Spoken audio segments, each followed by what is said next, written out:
ربنا هب لنا من أزواجنا وذرياتنا قرة أعين واجعلنا للمتقين إماما. اعوذ باللہ من الشیطان الرجیم بسم اللہ الرحمن الرحیم والصلاة والسلام علی رسولہ الکریم رب اشرح لی صدری ویسر لی امری واحلل عقدۃ من لسانی یفقہوا قولی اما بعد بسم اللہ الرحمن الرحیم قال اللہ تعالی قد جاءکم من اللہ نور وکتاب مبین یہدی بہ اللہ من اتبع رضوانہ سبل السلام ویخرجہم من الظلمات الی النور بإذنہ ویہدیہم الی صراط مستقیم۔ المائدہ آیت نمبر 15 اور 16۔ اللہ تعالیٰ فرماتے ہیں کہ تمہارے پاس اللہ کی طرف سے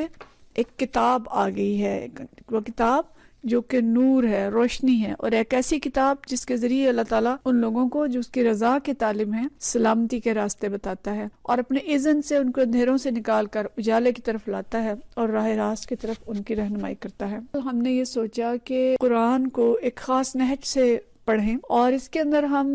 جو اللہ نے یہاں فرمایا، جو آیت میں نے ابھی پڑھی کہ یہ روشنی ہے اور سلامتی کے راستے ہیں، اور اللہ اس کے ذریعے سے اندھیروں سے نکال کے اجالے کی طرف لاتا ہے، تو سلامتی کے کسی ایک راستے کو ہم چنیں اور اس کے بارے میں ہم اس قرآن سے سیکھیں اور پڑھیں کہ اس کے بارے میں سلامتی کا کیا راستہ اللہ تعالیٰ بتاتا ہے، کیا اصول بتاتا ہے۔ تو آج کا جو میرا اس وقت کا پروگرام ہے، یوں سمجھے کہ ایک تعارفی پروگرام ہے کہ ہم آگے کیا کرنے جائیں گے،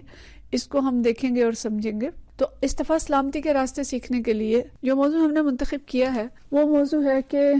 قرآن خاندان کے بارے میں کس طرح سے رہنمائی فرماتا ہے، خاندان کے لیے سلامتی کے کون سے راستے بتاتا ہے، معاشرتی استحکام، خاندانی استحکام کے لیے کیا اصول و ضوابط بتاتا ہے۔ اس موضوع کی ضرورت آج کل ہم سب کو ادراک اور شعور ہے کہ اس کی کتنی ضرورت ہے اور کیوں ہے، اور جتنی شرح طلاق ہمارے ہاں بڑھ چکی ہے پوری دنیا کے اندر، اس وقت کی شرح بہت زیادہ، اور پاکستان کے اندر بھی ہر تیسری اور چوتھی شادی ایک اندازے کے مطابق جو ہے اس کا انجام یا تو خلا یا طلاق پہ ہو رہا ہے۔ اور اس کا جب ہم دنیا کے اندر دیکھتے ہیں تو ایک ریسرچ کے مطابق امریکہ کے کل بچوں کی 1/4 تعداد جو 18 سال سے کم عمر کے ہیں جو کہ سنگل پیرنٹس کے ساتھ یا ایک ماں باپ میں سے کسی ایک کے ساتھ رہتے ہیں، اور اس کی وجہ کیا ہے؟ یا تو خاندان کا ٹوٹنا ہے، چاہے وہ فوتگی سے ٹوٹے یا وہ طلاق سے ٹوٹے،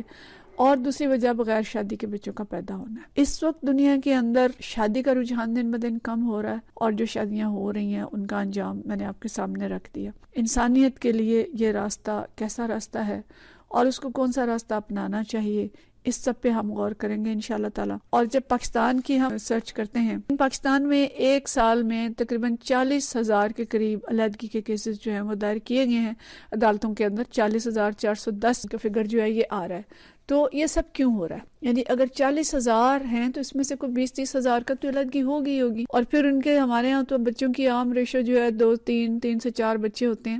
تو کتنے بچے بنیں گے جو اس طرح رہ رہے ہیں؟ تو یہ سب کیوں ہو رہا ہے؟ اس پہ ہمیں غور کرنا چاہیے۔ گھرانے کیوں ٹوٹ رہے ہیں؟ اللہ کی دنیا میں اتنا عدم استحکام کیوں آ گیا ہے؟ یہ ایک معاشرتی انتشار کی کیفیت ہے جو ہم سب بھگت رہے ہیں۔ تو ہمیں ضرورت لگی کہ ہم اس موضوع کو لیں، اپنے خاندانوں کو اور اپنے معاشرے کو دوبارہ سے مستحکم کرنے کی کوشش کریں، اور ہم اپنے اللہ کی کتاب قرآن کی طرف رجوع کریں کہ ہمیں پتہ چلے کہ اس مسئلے کا حل کیا ہے اور قرآن اس کی وجوہات کیا بتاتا ہے۔ کیونکہ قرآن جیسے ہم نے آیت پڑھی کہ اللہ تعالیٰ فرماتا ہے کہ یہ وہ کتاب ہے جو سلامتی کے راستے بتاتی ہے اور اندھیروں سے نکال کے اجالے کی طرف لاتی ہے۔ اس وقت انسانیت جو ہے وہ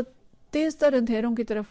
لپک رہی ہے، اور ایک کے بعد ایک حادثہ جو ہے وہ ہو رہا ہے۔ تو ہمیں اجالے کی ضرورت ہے، ہمیں قرآن کی رہنمائی کی ضرورت ہے۔ اچھا، یہاں پہ سوال پیدا ہو سکتا ہے کہ چاہے قرآن ہی کیوں، ہم کوئی اور ریسرچ کا کوئی ادارہ دیکھیں، ہم کوئی اور طریقہ اختیار کریں۔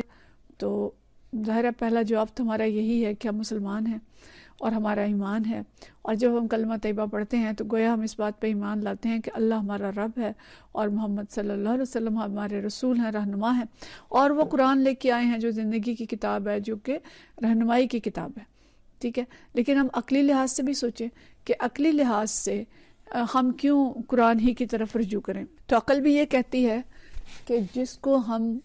اپنا الہ مان لیں، جس کو ہم اپنا مالک اور خالق تسلیم کر لیں، کیونکہ ہمارا مینوفیکچرر ہے، کسی نے ہمارا یہ جسم بنایا ہے اور یہ کائنات بنائی ہے اور انسان کو اس کائنات کے اندر بھیجا ہے، تو یقیناً اسی کی رہنمائی جو ہے وہ بہترین ہوگی۔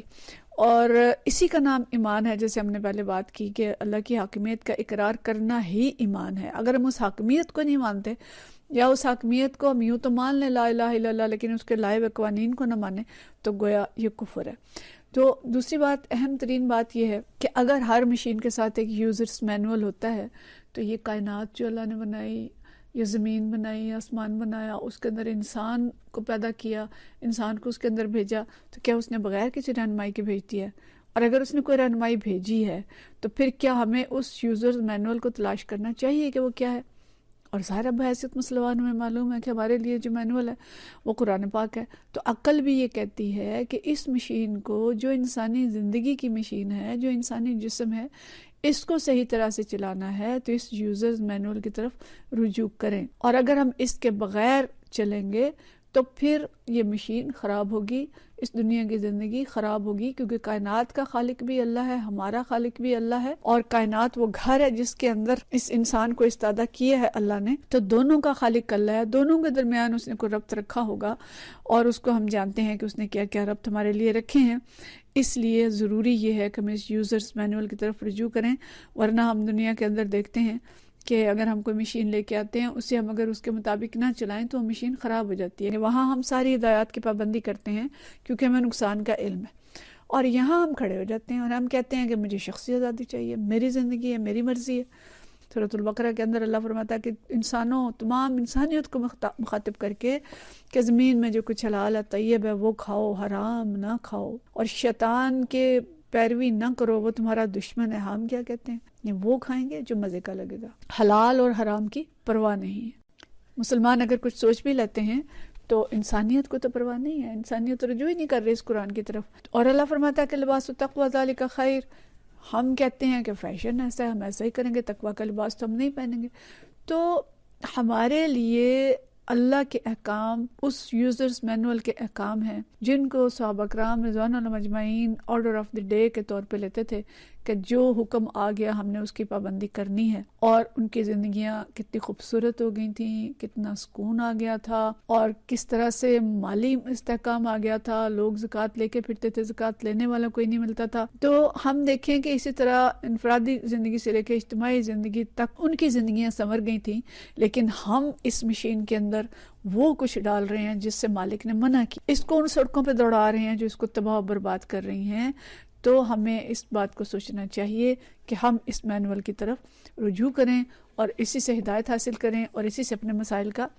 حل پوچھیں۔ اچھا، یہ بھی آج کل بہت ایک بڑا نعرہ بن گیا ہے کہ شخصی آزادی ہے اور میں اپنی زندگی گزاروں گی، اپنی مرضی سے زندگی گزاروں گی، جو میری مرضی میں کروں۔ دیکھیں، اس پہ بھی سوچ لیں کہ انسان اگر اپنے لیے قانون سازی کرتا ہے تو کیا وہ اپنا اتنا خیر خواہ ہے کہ وہ صحیح قانون بنا لے؟ انسان، آپ ایک مثال لیں، ایک انسان ہے، اس کو ڈائبٹیز ہے، شوگر ہے،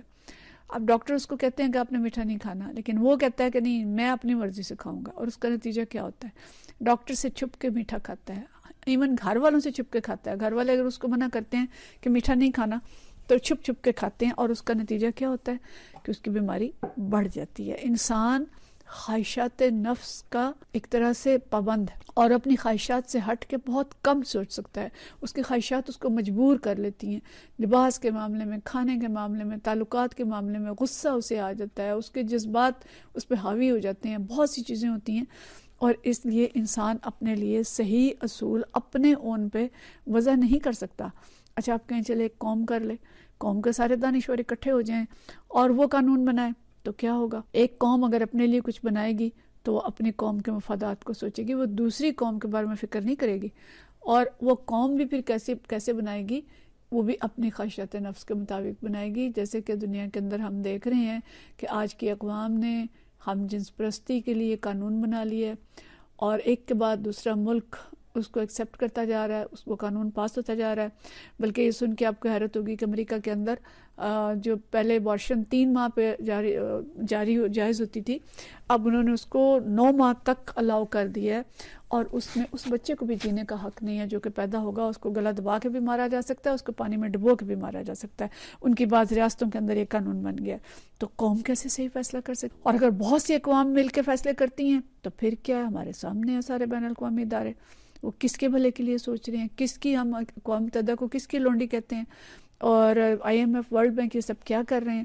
تو پوری دنیا کے انسان مل جائیں اور قانون بنائیں اور طریقہ زندگی طے کریں تو ان میں اپنے اپنے مطابق نفس پرستی ہوگی، خواہشات ہوں گی، وقتی فائدے ہوں گے، عارضی ہوں گے، ماضی سے پیوستہ ہوں گے، مستقبل کا ادراک کسی کو بھی نہیں ہے۔ اللہ نے اتنا علم ہی نہیں دیا، کائنات کے راز انسان نہیں سمجھ سکا، تو اس کے فیصلے کیسے درست ہو سکتے ہیں جسے اپنے کل کا بھی نہیں پتا، جبکہ کائنات بہت بڑی اور ان لمیٹڈ ہے۔ اس لیے عقل بھی یہ فیصلہ کرتی ہے کہ قانون سازی زندگی گزارنے کے لیے بہترین اصول وہ ہستی بنا سکتی ہے جو سب کی مالک ہے، جس نے اس کائنات کو اور اس انسان کو تخلیق کیا ہے، جو کسی کے لیے بھی کوئی باعث نہیں رکھتی، ان بائسڈ ہستی ہے، اس کے لیے سارے انسان برابر ہیں، اس کا بنایا ہوا قانون شخصی اور گروہی تعصبات سے پاک ہوگا،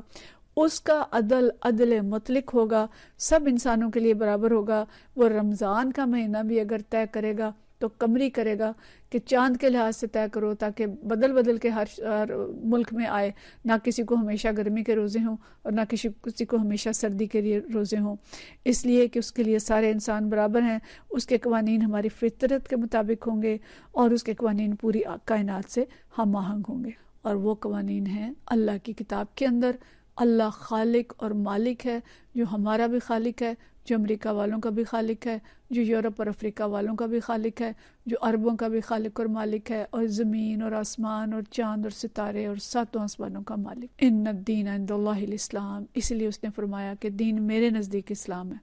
یعنی زندگی گزارنے کا بہترین طریقہ اسلام ہے جو اللہ تعالیٰ نے دیا ہے، اور انسانیت کی اس مشین کو اگر کسی اور نظام پر چلائیں گے تو فساد ہوگا۔ لو اتبع الحق واہواءهم لفسدت السماوات والارض ومن فیہن، کہ حق اگر ان لوگوں کی خواہشات کے تابع ہو جائے تو آسمانوں اور زمینوں اور ان کے درمیان فساد ہو جائے گا۔ آج انسانیت فساد میں مبتلا ہو چکی ہے، بدامنی، جنگیں، قتل و غارت، خودکشیاں، طلاقیں، بے حیائی کے انتہا، سب کچھ ہم دیکھ رہے ہیں، مفادات کے کھیل ہیں۔ لہٰذا ہم قرآن کو ایک خاص نہج سے پڑھیں گے، اور وہ کیا ہوگی کہ ہم اس میں دیکھیں گے کہ اللہ تعالیٰ نے کائنات کے اندر کیا اصول رکھے ہیں، ازواج کے، خاندان اس نے کیوں بنایا ہے، اس کی اہمیت اور ضرورت کیا ہے، اس نے تشکیل کیسے کی ہے، استحکام کیسے اس کا ہوتا ہے، اور جتنی مختلف چیزیں ہیں خاندان کے بارے میں۔ انشاءاللہ آپ میرے ساتھ رہیے گا اور ہم مل کے اپنے خاندان اور اپنے معاشرے کے استحکام کی کوشش کریں گے۔ وآخر دعوانا ان الحمدللہ رب العالمین۔